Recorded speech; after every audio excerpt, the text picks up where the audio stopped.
Biden is banning Russian oil and natural gas imports. He made the announcement on Tuesday. Here's what he had to say. Let's take a look.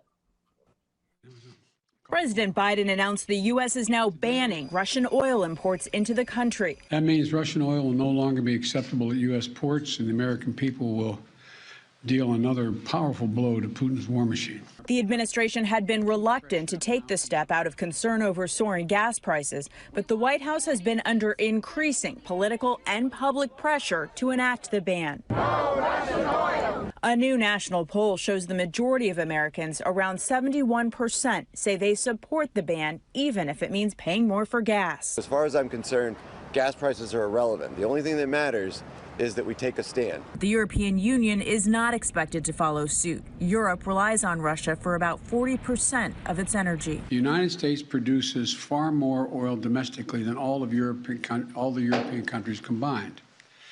In fact, we're a net exporter of energy. So we can take this step when others.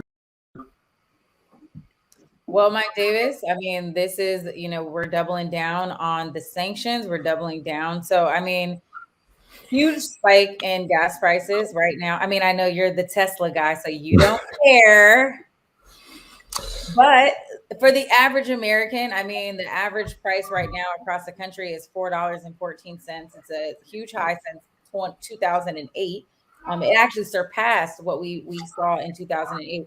What do you guys think in the comments? What do you say here? I mean, is this the way to go? And do you mind? Are you in support of this ban? And are you okay with it hitting your pockets?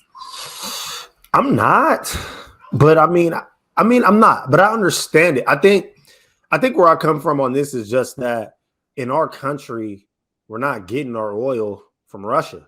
So like, yeah, we get to take this stand, but I mean, is it really going to affect us? Like when we just seen in that clip, even Biden said it himself, like we're exporting it. We're not bringing it in. This is going to affect a lot of those countries in Europe. So I think really it's on them.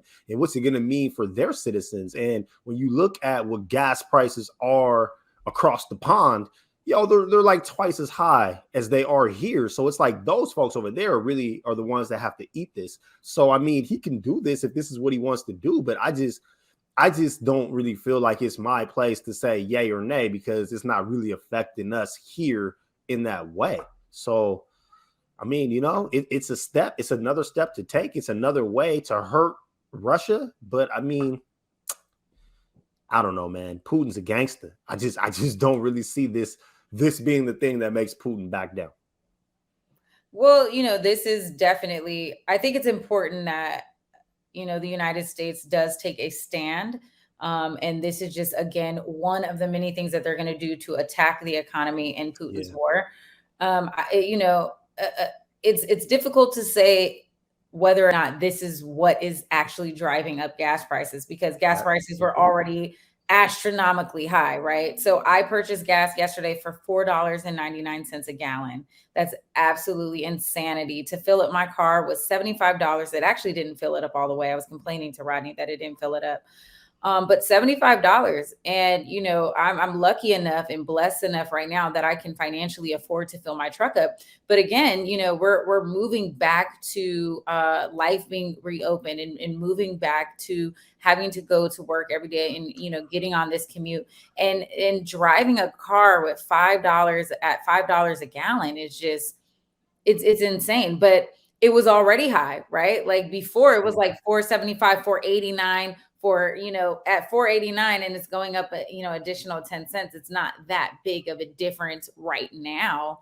But I do feel for the average American who can't, fill up their gas tank like that and has a lot of obligations with taking their kids back and forth to school, going back and forth to work, or even, DoorDash drivers, Uber drivers, this is really going to directly affect how much they can make money. And so there are people that this is really going to hit their pockets and really stifle them in a lot of ways. And so I hope the Biden administration has a bailout for some of those people, especially maybe Uber drivers, taxi drivers. But we're going to see this hit and we're going to see it in fuel prices for airline tickets. I mean, it's going to be across the board. So we are. And I think we should follow up because, I heard something in passing and I don't want to report it because it wasn't news. It was literally like a conversation. But, the U.S. does export oil, and there are a lot of families like Jerry Jones, owner of the Dallas Cowboys, who people are reporting the higher oil prices go, the more money he makes off of his oil. So it's like, it's just a weird thing, man. I never can really trust America, and I can never really trust the American government. Like, and you said it yourself, like, is this Russia situation what's really making gas prices higher? Or is it because America is so greedy that we would allow people to jack prices up? I don't know. So I think that that's something that we should definitely follow up on. But also, man, maybe I'm just naive, but I just don't really see this. I don't see Russia invading Ukraine leading to World War III. You're tripping. I mean, we could take it there if we needed to, but like, no, we don't want to take what's in Ukraine that has the US so pressed about not letting Russia take it, besides we just don't want them to? Like, what does Ukraine have? Like, what do they export? Like, they don't have any natural material. They don't have anything that we need. This is just us being big dog trying to tell somebody else what to do. I totally disagree with you. What's the counter argument? My counter argument is that if Russia has the ability to take over an entire country and foul swoop their entire democracy, what stops them from doing that to any other country? And NATO. So right now it's Ukraine. NATO stops them. Ukraine wasn't a part of NATO. They didn't want to be. They did want to be, but they weren't. So it's not like Russia is going to take Ukraine and then they're going to be able to take just more and more European nations. There's fail safes against them being able to do that. But that's really why Russia, swooped in at the time that they did, because there was an agreement on the table for Ukraine to join NATO. Right? NATO was saying, okay, we're open to having that conversation and bring you into the fold. And Russia took that as a threat. And they took that as a threat, like, you're too close to us. And so what stops Russia? First of all, what gives Russia the audacity to feel like they can come over and bomb people and kill people and blow up residential buildings, blow up maternity wards? The same thing that gives the US the audacity to do that. We do the same thing, and we support countries that do the same thing. Israel is doing it literally right now, and they're doing it on our dime. And when anybody steps up against Israel, then our media swoops in and calls them terrorists and points them as the villain. We do it. We do it.